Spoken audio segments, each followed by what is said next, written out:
Oomama abadala nabasuka kumakhaya angathathi ntweni bafumene isizathu sokulala bencumile. Oku kwenzeka emveni kweveki enye nje befumene isibonelelo sikarhulumente. Le mali iphelela iintsapho ze bona bashiyeke bengenanto yokuzonwabisa.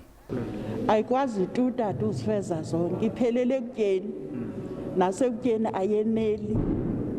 Ngoku siyaqonda uba besigodola ngoku, sisoyika kusithiwa esi sifo sifuna ingqele. Sidibana nengqele, siqonda uba asinazi besiseleka idyasi. Kodwa ngoku urhulumente usibonelele, wasicingela, uzasithi jize ngeengubo.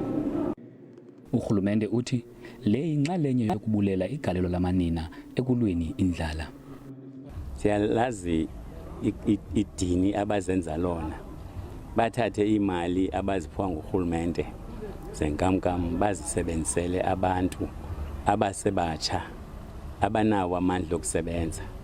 Kodwa ke kuba kunqabe imisebenzi bancame ezo sentana baziphiwa ngurhulumente.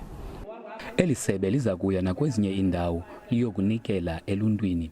NdinguLubaba Lotata kwiindaba ze-SABC eNgqushwa.